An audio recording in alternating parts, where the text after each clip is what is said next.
오늘은 그 본문을 근거하여 내 말을 믿으라 이런 제목으로 함께 은혜 나누기를 원합니다. 우리가 지난주에는 우리의 진정한 남편이신 예수 그리스도께서 신부인 나를 얻기 위하여 그 신부를 얻기 위하여 우물가로 한 걸음에 달려오신 하나님의 열심에 대해서 함께 이렇게 나눴고, 또 우리 주님께서는 그 지난 시간에 우리가 본문에서 유대인들이 가지 않는, 유대인들이 외면해버리는 그 사마리아 땅을 반드시 가셔야만 했다고 그렇게 밝히고 계세요.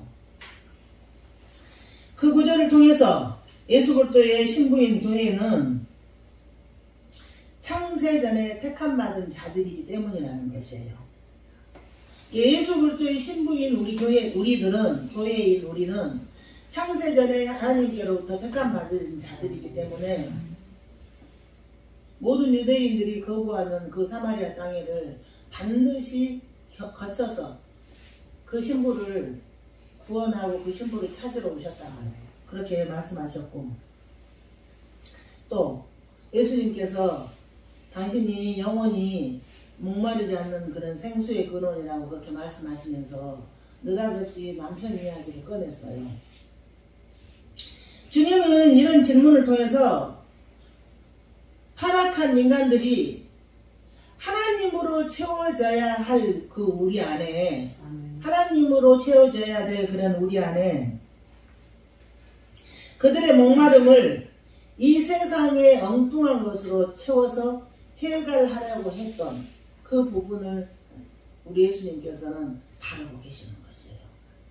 제가 예배 때마다 말씀드렸는데, 우리 사람 만세전에 택함받은 주의 백성들에게는 우리 안에 예수님으로 꽉, 하나님으로 꽉 채워져야 될 그 공간에 우리 하나님으로, 말씀으로 채워지지 않으면은 그게 목마르고 그것이 갈증이 돼서 자꾸 세상의 것들에 욕망을 가지고 세상의 것들을 추구한다는 것이에요. 심지어는 교회 안에서도 우리 하나님께서는, 예수님께서 그 사마리아 여인에게 내 말을 믿으라고 그러세요. 내 말을 믿으라고. 근데 성경은 처음부터 끝까지 그 하나님의 말씀을 믿으라고 그러세요. 믿으라고. 근데 우리가 얼마나 연약한 존재인가 하면은, 우리에게 환난이 닥치면, 우리에게 어려움이 생기면은 우리의 어려움과 우리의 환난이 예수님보다 훨씬 커 보여버리는 것이에요. 그게 우리의 연약함이에요. 믿음이 뭐예요? 내가 도저히 해결할 수 없는 이런 상황 가운데서도 나의 왕이신 그 주님을 우리가 믿고 따라가면 그 주님 안에 해답이 있고, 주님 안에 방법이 있고, 주님 안에 깨닫게 하심이 있고, 주님 안에 모든 길과 진리가 있다는 그 부분이 커져야 되는 것이, 그게 믿음이에요.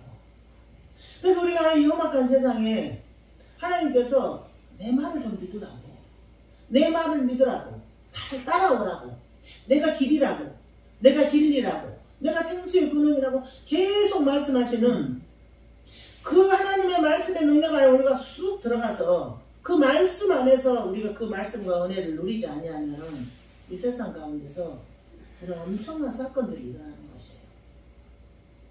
우리가 믿음으로 그 말씀 안에 들어가 있지 못하기 때문에 날마다 곤고한 거예요. 날마다 외롭다고 말씀하시는 것이에요. 날마다 문제만 이야기해요.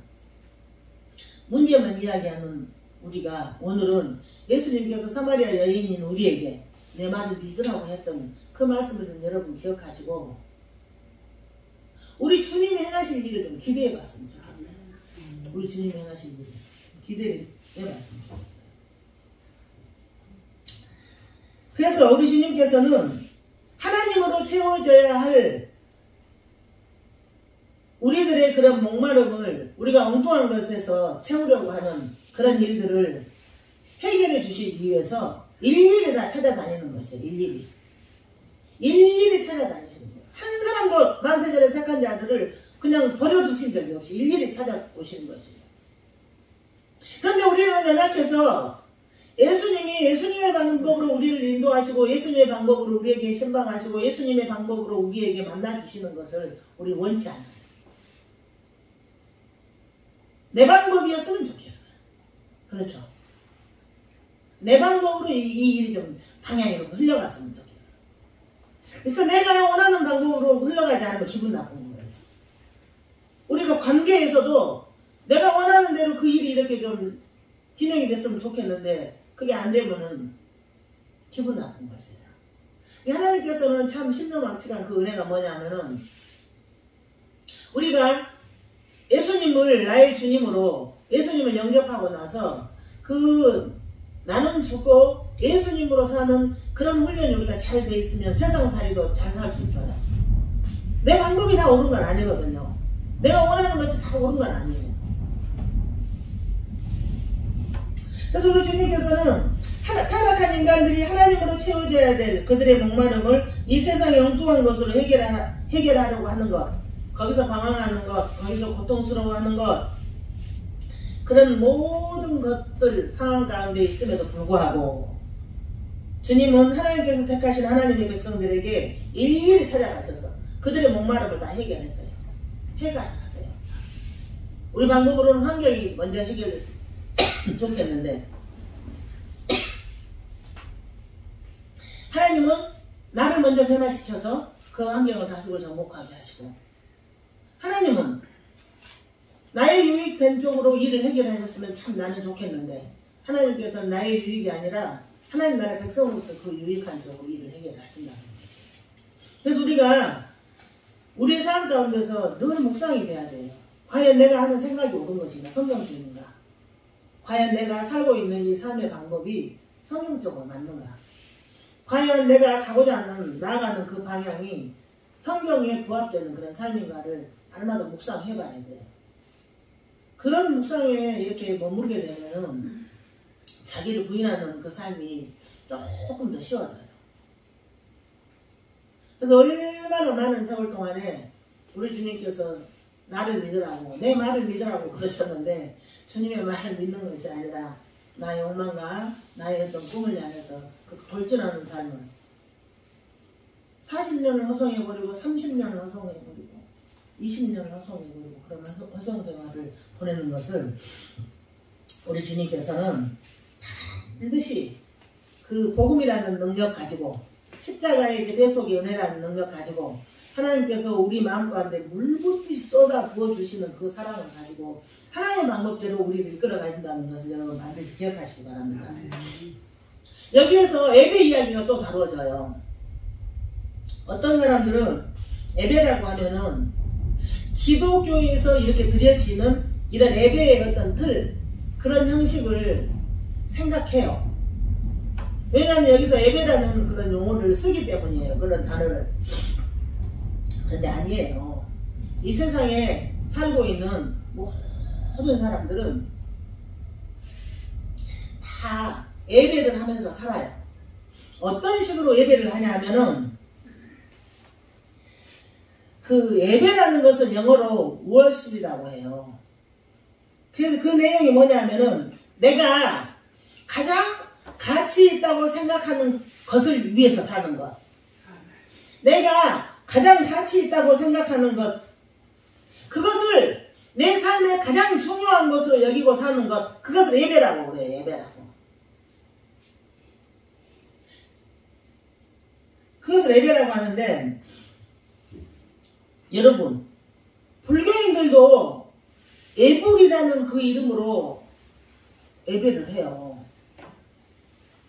그 가서 절하고 열심히 그러는 거 전문의들도 관절이 다 무리가 된다는데도 그 사람들이 그렇게 그 열심히 하는 걸 때 중심에 뭐가 있겠어요. 부처님을 위해서 나를 살게 해달라고 그런 삶을 살겠어요? 우리 기독교처럼? 그렇지 않아요. 자기가 가장 중요하다고 생각하는 그것을 내 삶의 중심에 올려놓기 위해서 그렇게 열심히 그걸 목적으로 사는 사람들 많아요. 이슬람 교도들은 알라를 예배해요. 그들은 하루에 5번씩 시간을 정해놓고 그 메카를 향해서 절을 해요. 우리가 그 영화를 본다거나 그러면은 막 그 나라의 그 방식의 문화의 그런 이상한 우리한테는 익숙하지 않은 그런 음악을 틀어놓고 막 절하잖아요. 근데 그들의 열심이 얼마나 대단한지 내가 이렇게 예수 믿고 살아도 되나? 그럴 정도예요. 그럴 정도. 근데 그 사람들은 그게 가장 중요하다고 생각하기 때문에 자기 삶의 중심에 그것을 놓고 그걸 위해서 살아버리는 것이에요. 또 힌두교인들도 그들의 그 신을 예배를 해요. 제가 이렇게 말씀드리면 여러분들 그 생각 가운데 이렇게 좀 정리되는 떠오르는 생각들이 있을 것입니다. 무신론자들.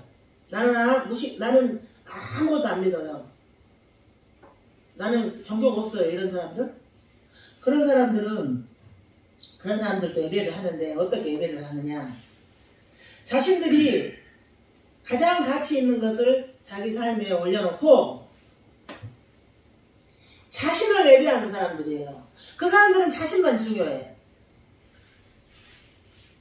그 자신을 가장 자기 삶에 중요한 자리에 올려놓고 자기 자신을 숭배를 하고 자기 자신을 예배를 하는 것이죠. 그러니까 다른 모든 종교들은 결국 자신을 예배하는 걸로 기결이 돼요. 자신을 예배하는 걸로. 자, 그럼 어떻습니까?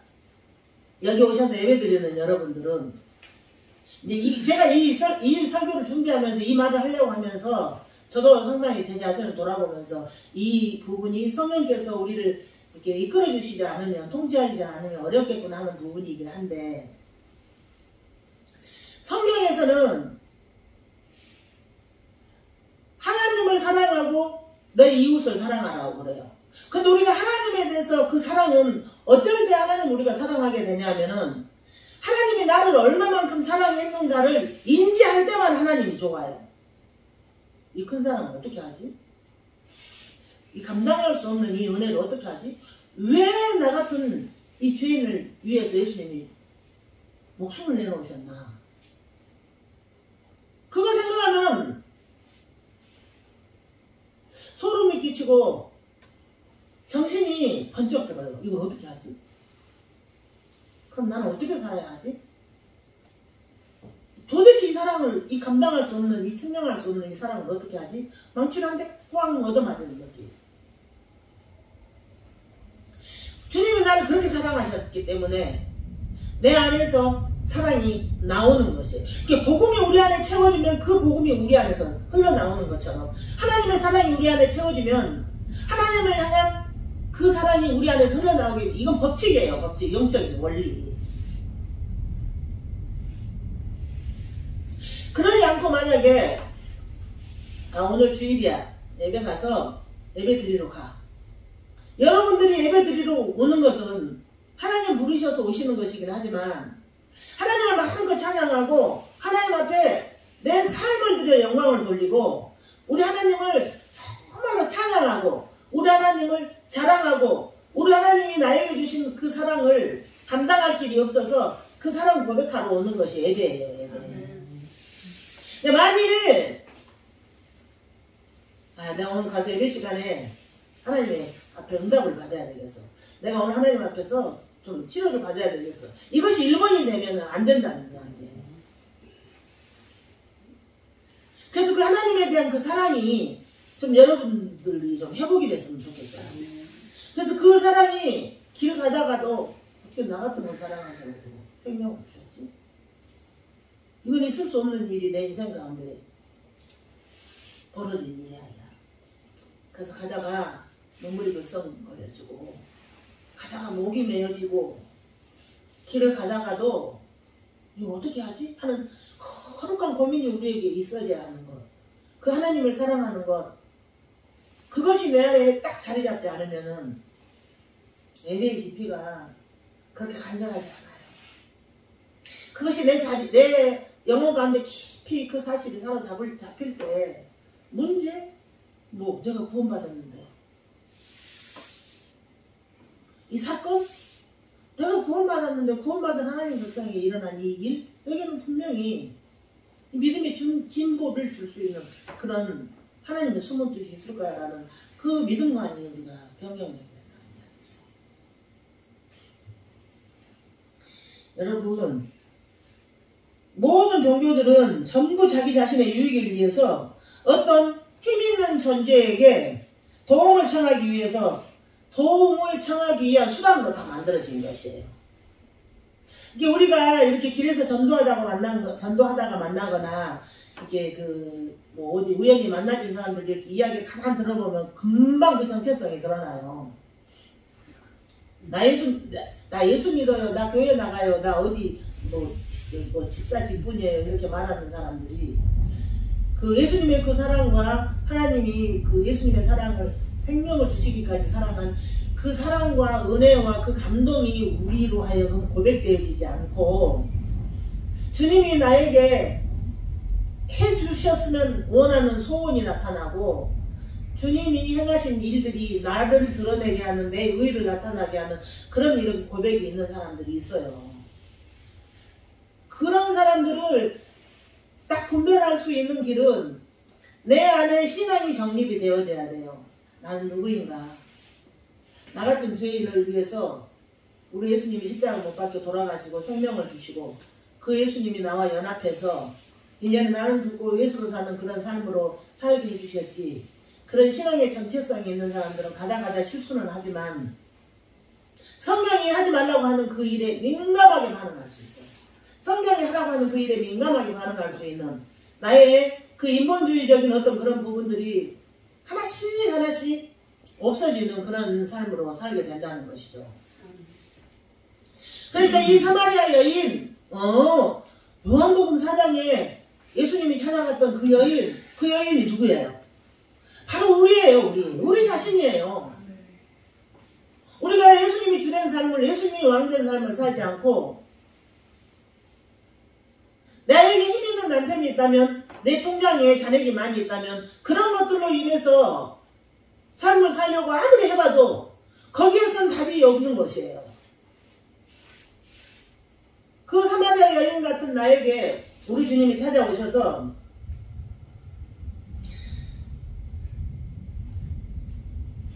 나를 통해서 하나님 나라를 확장시켜 나가고 나를 통해서 그 하나님 나라 지경을 넓혀가는 그 도구로 나를 사용하셨다면 우리는 오늘 이 순간에 어떤 재난이 닥쳐서 생명을 잃은다 할지라도 성공하는 인생들이에요.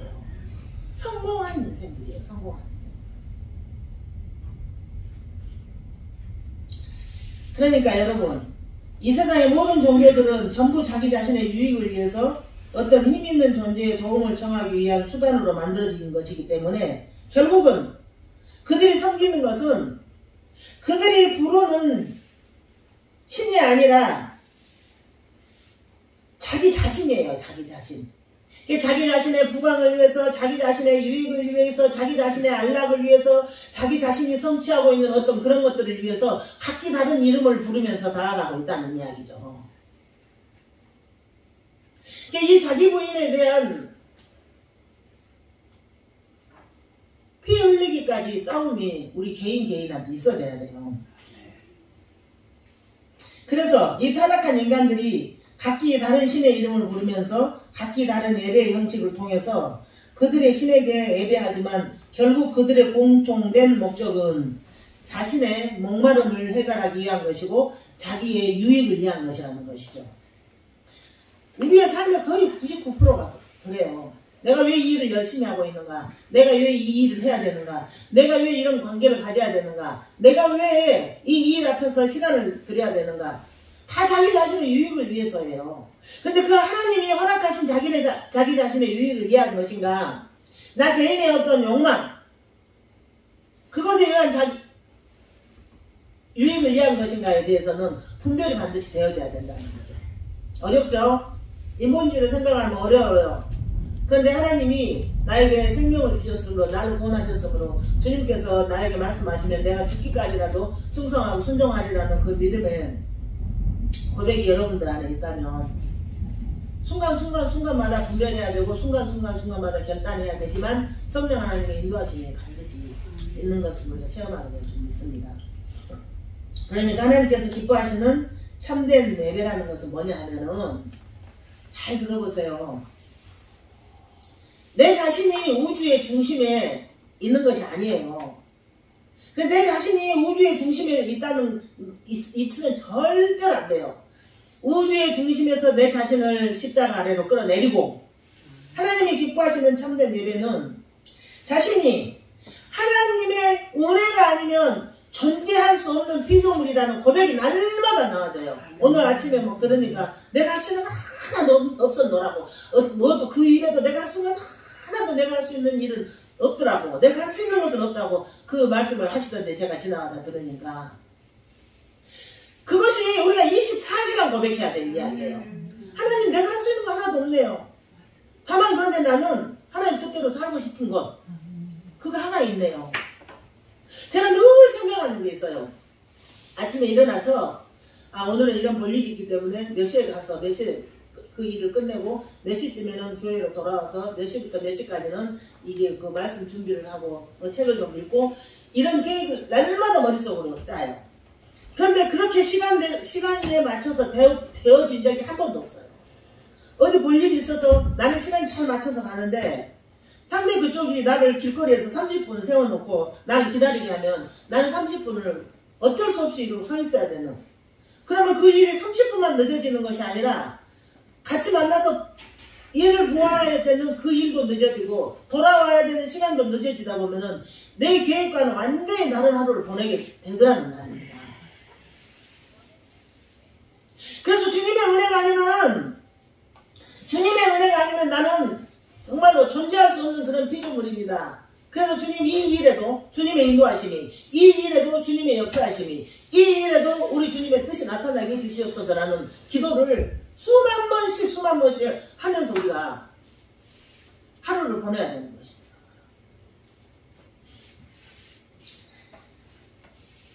그래서 여러분, 우리가 내 자신이 하나님 은혜가 아니면 존재할 수 없는 피조물이라는 것을 인정하고 하나님의 말씀이라면 무조건 순종하겠노라고,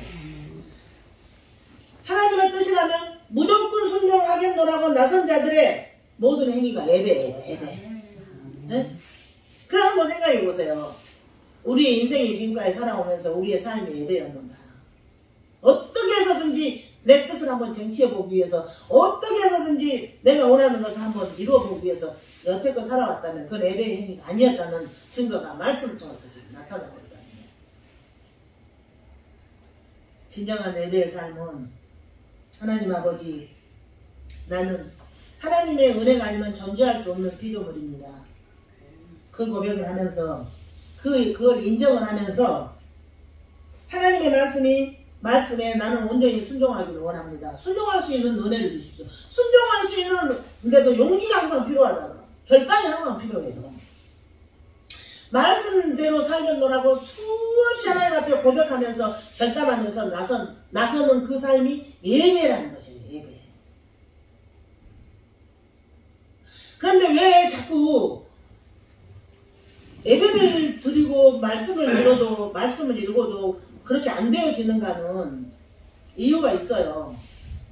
반복된 자기 훈련이 안 되어 있기 때문이에요. 그래서 이 성경을 읽어도 설교를 들어도 들을 때는 고개를 끄덕끄덕 하시는데 이 자리만 벗어나면 옛날에 익숙했던 자기 부인 되기 전에 옛사람으로 돌아가 버리는 이유가 반복된 자기 훈련을 우리가 안 하기 때문이에요. 그래서 우리가 열심히 예배드리고 우리가 사명 감당하고 우리가 우리 하나님 앞에 정말 하나님이 내 앞에 계신 것처럼 보람되고 이런 신앙으로 사는 데 있어서는 반복된 자기 훈련이 꼭 필요한 줄 있습니다, 여러분. 20절 말씀은 이 여인이, 사마리아 여인이 예수님을 선지자라고 인정했어요. 그러고 나서 가장 자기 중심에 고갈되어 있던, 갈급했던 그 예배의 문제를 꺼냈어요. 상대가 유대인이니 사마리아 여인과 유대인의 그 해묵은 갈등들이 많아요. 그래서 그걸 지금 이야기를 하는데 제가 이 부분을 잠깐 다룰게요. 열왕기상 12장 25절부터 32절의 말씀을 보면은 솔로몬의 신하였던 그런 여로보암이 솔로몬이 성전을 짓느라고 많은 노력을 구했고 많은 세금을 이렇게 거두는 그런 과정에서 사람들을 많이 동원했었잖아요. 그런데 그 일이 그 사람들한테는 버거웠어요. 버거워. 그래서 이 이스라엘 사람들이 그 일에 대해서 불만을 가졌어요. 너무 힘들다. 이건 너무나 과세가 중하다. 이 불만을 가졌었는데 그 불만을 가진 사람들을 부추긴 거예요. 여로보암이 부추겨가지고 유다 지파하고 베냐민 지파 두 지파를 뺀 12지파 중에서 나머지 10지파를 규합해서 BC 931년에 북이스라엘이란 나라를 세워요. 나라를 세웠는데 이 사람들이 10지파들이 여전히 예루살렘으로 제사를 지내러 다니는 것이에요. 그러면 자기 사람들을 뺏기고 또 마음이 흔들릴 수도 있잖아요. 그래서 이 일을 못마땅히 여겨서 북이스라엘 땅인 베델과 단에다가 금송아지를 만들어 놓고 거기서 이제 제사를 드리게 만들어요. 그러니까 이런 사건들은 그때 이스라엘 민족에게 있는 이야기가 아니에요. 지금 우리가 2023년 4월을 살고 있는 우리의 모습이에요. 절대로 이걸 분리해서 생각하시면 우리는 말씀을 깨달을 수도 없고, 분리해서 생각하시면은 우리가 신앙에 성장이 안 되는 것이에요. 금송아지를 만들어 놓고 제사를 드리게 했는데 그 금송아지를 가리켜서 이 금송아지는 너희를 애굽 땅에서 인도하여서 올린 너희의 신이라고 이야기를 해요. 이런 반역이 어디에 있어요? 그런데 이 이야기는 이스라엘 백성들이 출애굽해서 광야 생활을 할 때 그 시내산에서도 똑같은 이야기가 똑같은 일이 있었어요. 이 금송아지 이야기는. 그러니까 이 베델과 단의 그 금송아지의 줄기는 시내산에서부터 아니면은 그 유대인들의 뿌리 깊은 속에 있는 그 인본주의를 나타내는 그런 사실이에요. 왜 그러냐면은 우리들도 신앙생활 기도하기만 하면 그렇잖아요. 하나님 뜻대로 살고 싶습니다. 말씀대로 살 수 있는, 순종할 수 있는 그런 은혜와 능력을 주시옵소서. 우리 늘 기도하지만 어쩌면 그렇게 우리 안에는 그런 있는 인본주의가 어떤 상황과 딱 직면했을 때 우리의 인본주의가 먼저 나올까요? 죽은 시체가 먼저 나와서 그 일을 그렇게 망가뜨려 버릴까요? 똑같은 사람의 연약함을 성경은 계속 반복해서 이렇게 그게 너야. 타말의 여인이 너고 베델과 단에다가 금송아지를 만들어 놓고 거짓 제사를 드리게 하는 거 그것도 너야. 여로보암이 그 불만 가진 그 사람들을 부추겨서 반역을 하는 거 그것도 너야예요.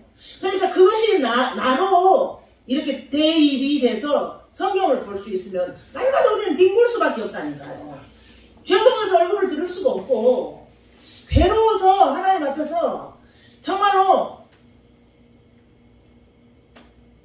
차마 말로는 말할 수 없는 그런 자리에 우리가 들게 된다고요. 그래서 예수님께서 그 산은 하나님을 예배하는 장소, 이게 그 그리심산은 하나님을 예배하는 장소로 적합하지 않다고 말씀을 하시는 것이에요. 따라서 그리심산은 아닙니다. 그렇다면 주님께서 사마리아 여인에게 그리심산은 틀리고 예루살렘과 시온이 맞다고 그렇게 명확하게 이렇게 우리가 생각하는 그런 사고로 대답해 주시면 참 좋은데 예수님 그렇지 않으세요. 21절에 보면 예수께서 가라사대 예수께서 이르시되 여자여 내 말을 믿으라. 이 산에서도 말고 예루살렘에서도 말고 너희가 아버지께 예배할 때가 이르리라. 이 주님은 그리심산도 아니고 시온산도 아니라고 하십니다. 물론 예루살렘의 제사는 하나님께서 지정해 주시는 제사였기는 했지만 그 제사는 진정한 제물이시며 제사장이신 예수 그리스도로 말미암게 될 구원을 상징하는 것이었어요. 이 구약의 제사는 다 다 예수님 제물이시며 제사장이신 예수 그리스도로 말미암게 될 구원을 상징하는 것이었어요. 그 제사 이야기는. 그러니까 구약은 전부 다가 오실 예수님에 대한 계시였어요. 지금 주님은 사마리아 여인에게 하신 대답을 통해서 구약의 제사 자체는 폐하게 될 것이다. 구약의 제사는 다 폐하게 된다. 물론 예수님께서 십자가에 못 박혀 돌아가실 때 지성소의 휘장이 나눠짐으로 인해서 우리가 예수님을 모신 지성소가 됐어요. 그러니까 주님께서는 예수 그리스도께로 말미암게 될 신약의 예배라는 것은, 신약시대의 예배라는 것은 장소나 방법이 아니야. 장소나 방법 이야기가 아니고 신령과 진정으로 드려져야 한다고 밝히고 계시는데, 오늘 우리가 제가 이 부분을 다시 한번 다뤄드릴게요. 예전에 그 예배에 대해서 제가 이거 다 다룬 부분인데, 신령과 진정이라는 말은 푸뉴마티카이 알레테이아 헬라어 원어로 무슨 이야기냐면은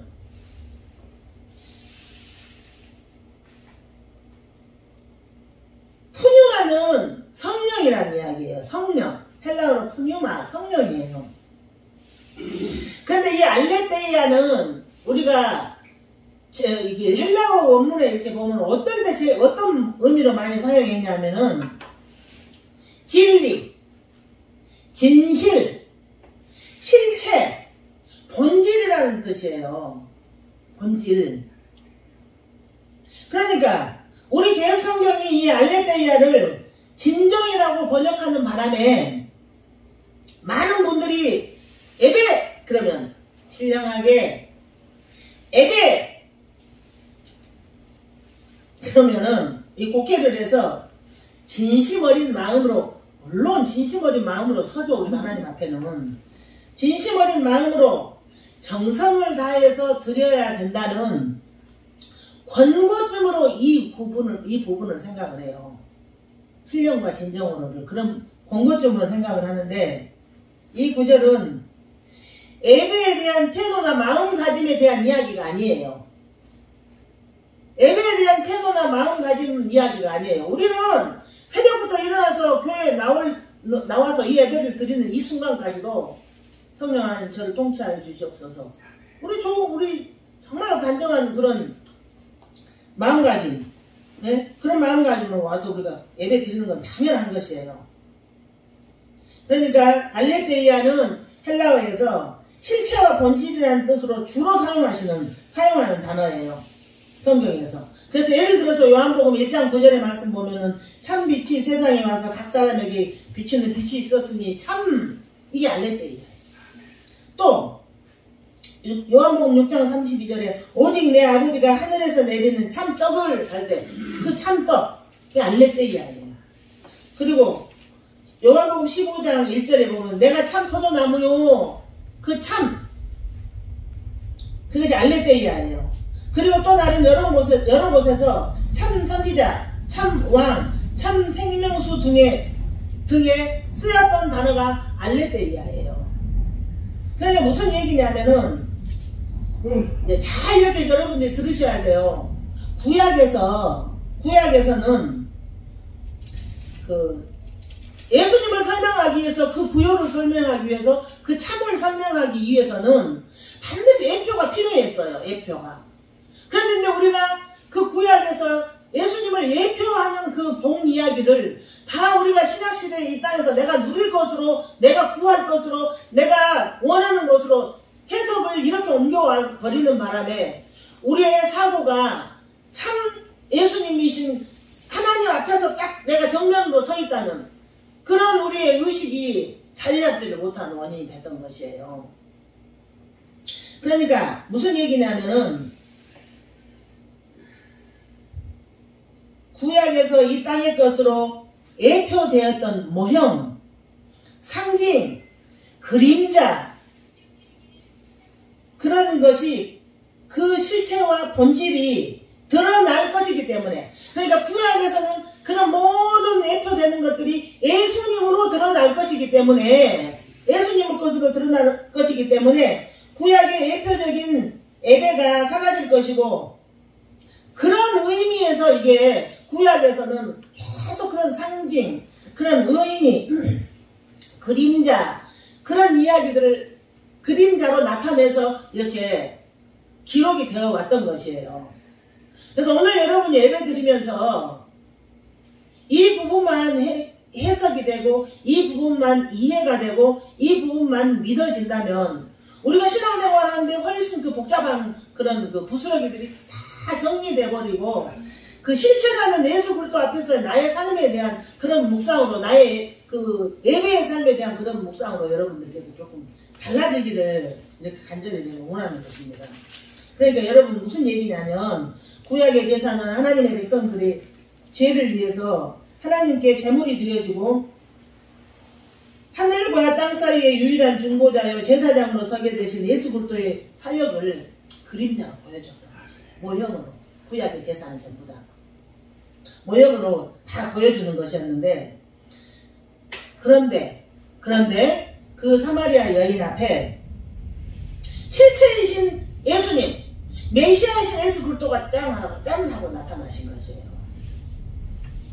구약의 모든 제사, 그런 것들은 나 실체인 나를 나타내는 그런 모형이었어 그러고 설명하시면서, 그 실체이신 예수님이 그 사마리아 여인 앞에 나타났다는 이야기예요. 그래서 그리고는 그 여인에게 너희는 이제 그림자나 모형이 아닌 실체를 예배를 드려라, 실체로 예배를 드려라, 실체께 예배를 드려라고 정확하게 말씀하시는 것이에요.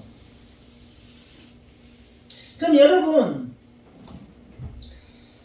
그러므로 알레데이아, 진정과 실체로 예배를 한다는 것은 무슨 이야기냐면은, 예수님께서 제물로 바쳐지시고 우리가 구원을 받은 것이에요. 예수님께서 제물로 바쳐주시고 우리가 구원을 받았음으로 인해서 우리는 구원받은 자 삶을 사는 것이 그 실체에게 예배드리는 알레데이아, 실체, 본질, 진리, 지금 그 이야기예요. 그러니까 우리가 참 이 언어 생활도 마찬가지고, 우리가 일상 이런 그 교제의 삶에서 실수를 어마어마하게 우리가 하잖아요. 참 본인은 아닌데 말 실수할 때 있고 행동도 실수를 할 때가 너무너무 많은데, 그것이 그 이야기예요. 내가 실체이신 그 예수님과 연합이 되어 있는 삶인데 실수가 나와. 그거 아니라는 이야기예요. 그러니까 우리가 언어 생활이 예배고, 행위가 예배고, 삶이 예배고, 교제가 예배고, 섬김이 예배고, 우리의 일상의 24시간의 모든 삶이 예수님, 실체이신 예수님이 가신, 예수님을 닮은 그 삶이 알레데이아, 삶으로 드려지는 것이 예배라는 이야기예요. 삶으로 드려지는. 그러니까 이 일을 위해서는 여러분 얼마나 자기 부인에 대한 자기 훈련과 결혼과 고통이 많이 있어야지 되겠어요. 그런다고 해서 다 되는 것은 아닙니다만은.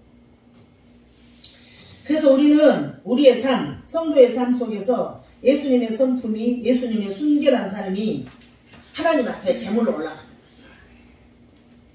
그러니까 예수 믿는다고 그러면은 걸음걸이부터 달라야 돼요, 여러분. 예수 믿는다고 하면은 표정부터 달라야 되는 것이에요. 예수 믿는다고 하면은 모든 행위가 다 예수님처럼 달라져야 되는 것이에요. 그렇게 하려면 우리 육으로는 이게 되는 문제가 아니기 때문에 성령 하나님 저를 통치하시옵소서. 성령 하나님께서 제가 하나님의 자녀다운, 제물다운 그런 삶을 살 수 있도록 인도하여 주시라는 그런 우리의 믿음의 고백과 마음의 묵상이 얼마만큼 우리를 사로잡아야 되는다는 이야기죠. 그래서 이 성도의 그 예배의 삶은, 성도의 십자가의 삶은, 성도의 예수님 따르는 그 삶은 날마다 100번씩 우리 귀에 들려줘서, 우리의 마음판에 새겨져서 우리가 그 삶을 살아도 부족함이 없는 내용이에요. 그래서 예수님의 삶이 뭐예요? 예수님의 삶은 죽기까지 순종하는 삶입니다. 이제 실체가 오셔서 우리에게 성령이 부어지신 것입니다. 그래서 우리 하나님의 백성들은 죽기까지 순종하는 삶을 살기 위한 그런 하나님 앞에 그런 마음의 소원을 가지고 살아야 된다는 그런 이야기예요. 우리 안에는 성령이 부어졌습니다. 그래서 우리 안에는 믿음이라는 것이 생겼고, 그 은혜의 힘으로 충분히 감격스러운 삶을 살 수 있고 그 은혜의 힘으로 마음속으로부터 하나님을 향한 경외와 하나님을 향한 사랑이 마음속 깊은 곳에서부터 솟구치는 삶이 나와야지 정상이에요. 예수 그리스도와 연합된 사람들. 그러한 사람들이 모여서 감격의 찬양을 드리는 것이 예배예요. 그러한 사람들이 모여서 감격의 교제를 하고 섬김의 삶을 사는 것이 예배예요. 우리가 드리는 이 예배예요. 그래서 은혜의 복음 안에 선 사람들은 그 은혜가 너무 감사해서 은혜의 복음 안에 선 사람들은 그 은혜가 너무 감사해서 하나님을 자랑하고 하나님을 찬양하고 하나님을 앞에 우리가 감사를 드리는 찬양을 드리는 영광을 돌리는 그런 삶을 산다는 것입니다. 여러분 하나님 앞에서 그 은혜의 힘을 받은 사람들은 예배의 삶을 살게 되는 사람들은 자기를 희생해서 남의 유익을 구하는 삶을 사는 것이에요. 자기를 희생해서 남의 유익을 구하는 삶을 사는 사람들이 삶이 예배가 되는 사람들이에요. 그래서 히브리서 13장 15절 16절의 말씀 보면 그러므로 우리가 예수 그리스도로 말미암아 항상 찬미의 제사를 하나님께 드리자. 이는 그 이름을 증거하는 입술의 열매라고 그래요. 입술의 열매. 그러니까 여러분 예배의 대상은 예배의 주인공은 하나님이세요. 예배의 대상은 하나님이고 예배의 주인공은 하나님이신데 하나님을 예배하는 자 예배의 주인공이 하나님임을 아는 자들은 그 삶은 날마다 변화되게 돼 있어요. 하나님이 주인공이야. 나의 예배의 대상은 하나님이야. 나의 삶의 목적은 오직 예수 그리스도야. 이런 믿음이 된 사람들은 날마다 삶이 달라지고 사마리아 여인처럼 남편의 힘을 의지해서 남편이 예배의 대상이 되었었던 것. 과거에 내가 내 삶에 어떤 것이 예배의 대상이 되었던 삶을 살았던가를 한번 같이 비교를 해봐야 돼요. 지금 나는 내 삶에 어떤 것이 예배의 대상인가?